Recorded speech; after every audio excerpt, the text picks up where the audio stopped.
Today I'm going to show you guys my run and gun setup for the BlackMagic Pocket 6K Pro. And it's got a pretty unique way to handle focus, so you're going to want to stick around for that. Ready? Let's check it out.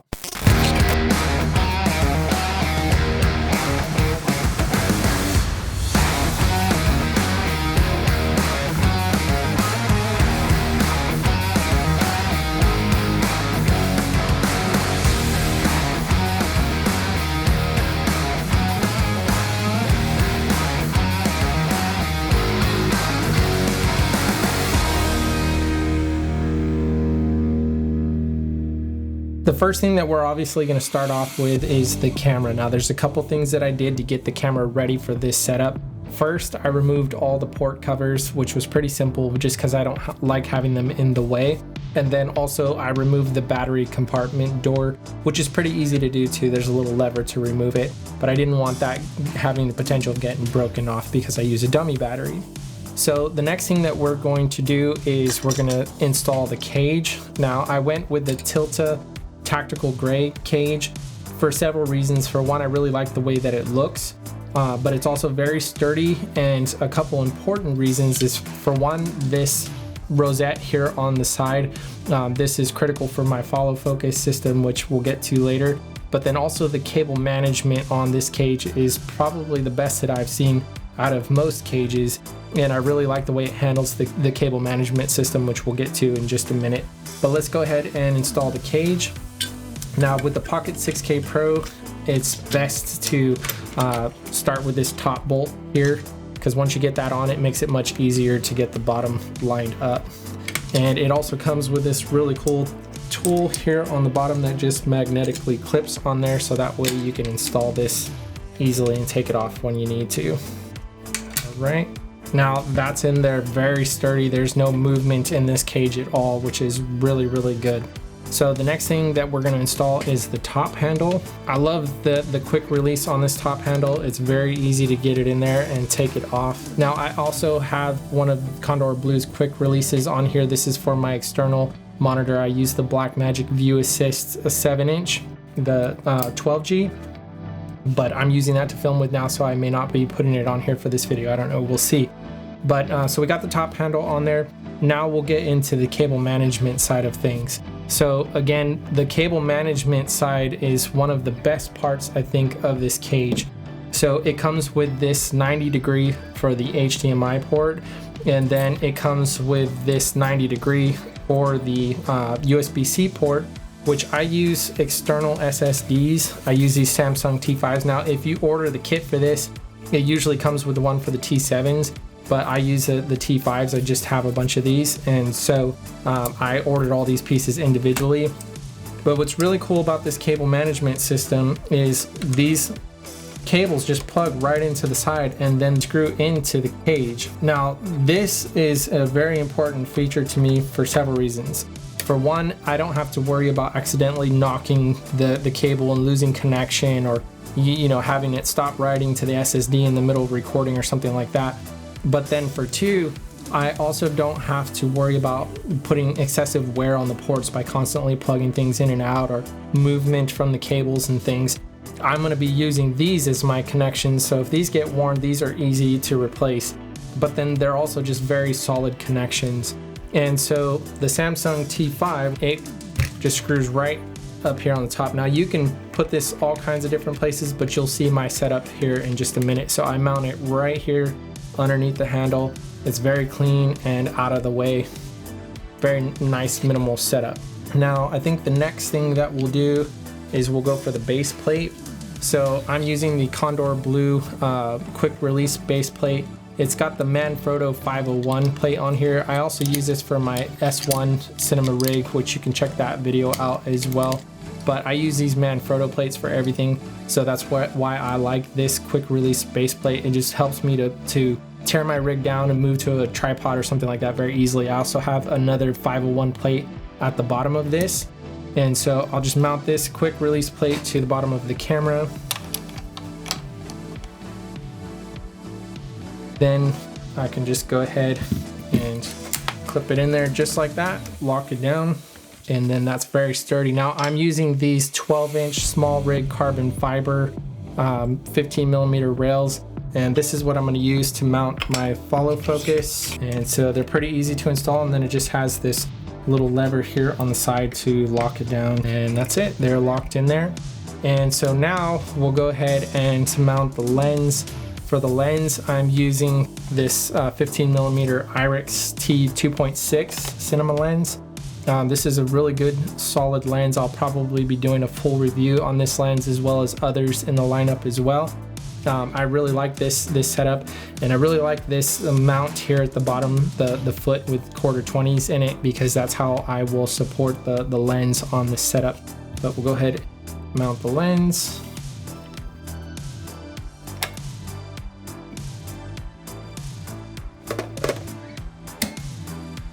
All right. Now, if you use any kind of follow focus system that has a decent amount of torque on it, this setup is known to have flex on it, and you'll get movement in your shot. Just because this is an EF mount, it's not like a hard locking PL mount or anything like that, and so you can get movement. So it's very important to stabilize the lens and just use a lens support. So this setup here, the Pocket 6K Pro is a little bit taller than other cameras, and so you have quite a bit of distance here, and that's where this foot on this IRIX lens really helps. And then I've got this one, I think it's by Nitsi, I don't know if I'm pronouncing that right, but that's a 15 millimeter rail lens support with a 1/4-20 on it. I chose this one specifically because it had this adjustable 1/4-20 mount on it that's pretty long, and so that way I can use this in order to stabilize the lens. So go ahead and install that.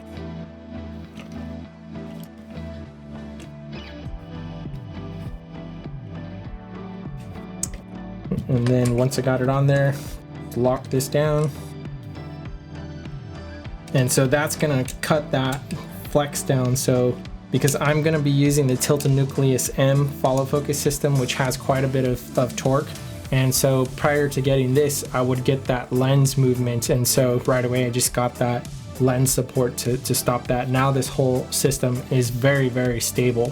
So now I'll go ahead and actually, before I install the follow focus, we'll do the battery setup.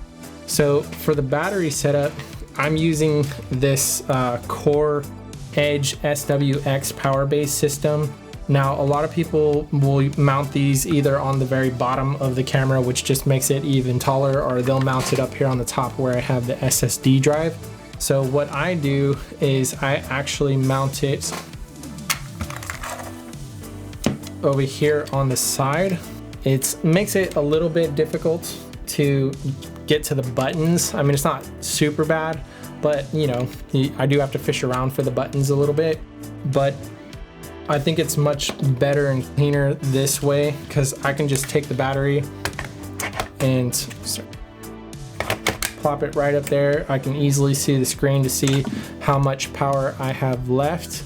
And then for the power to my camera, I just use this dummy battery that it came with, plug it right in there, and then it just plugs right into the back of this battery right here. This is also a V-mount battery, so I have other stuff that uses V-mount, and so I have these that I can use not only for a battery for my camera, but then I can also use it as a V-mount for something else as well. And this will also power my follow focus, and so I have the Tilta Nucleus M system. Now I mount it on the left side of camera because of the fact that the left side is where the support for the 15 millimeter rods is, so this side is going to be more stable. Then I just take this D-tap cable and plug it right here in the front on this core battery. Take the cable, wrap it around, and then just plug it right into Nucleus M right there, and just power it on. And then I can just have it auto calibrate, and you'll see there it'll just calibrate the lens, so it learns the stops on it.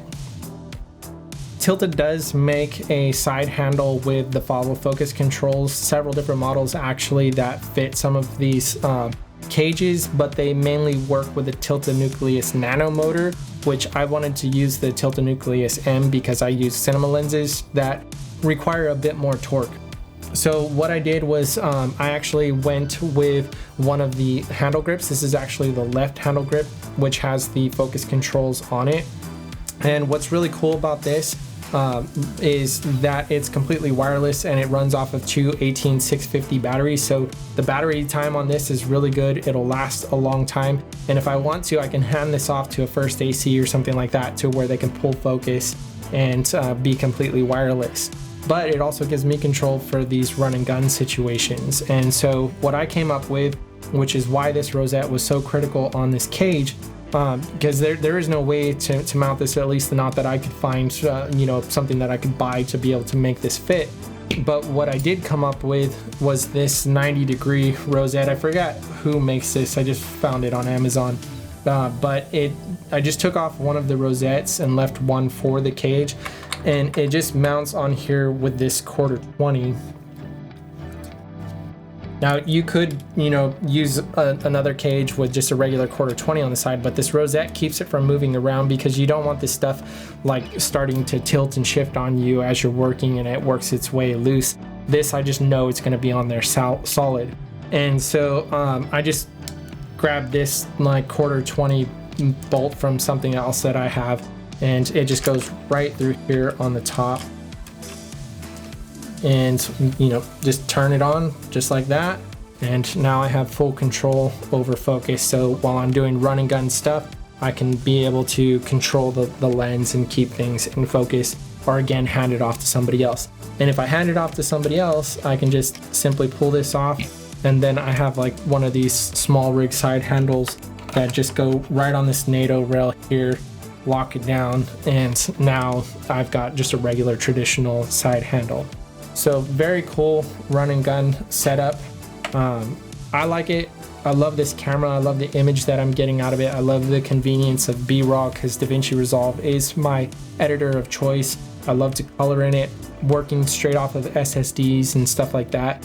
I normally will mount a view assist on here, this BlackMagic 7-inch 12G. But if I don't want to, I don't have to, because I've got this awesome 5-inch screen here on the back that goes super bright and is completely flexible, and I don't have to worry about anything back here blocking the battery. That's one of the reasons why I like this battery setup. A lot of people will mount V-mounts back here that have the tilt to it, which is cool, and I may get something like that later on down the road for a shoulder rig or something like that. But this is just a really cool run and gun setup that is very convenient, very quick to set up. This is my setup. I hope you guys have enjoyed this rig builds. I know I like watching these. If you have any kind of questions or comments, let me know down in the comment section below. I'd love to hear from you guys. But other than that, that's it for this video. I will see you guys on the next one. Thanks for stopping by.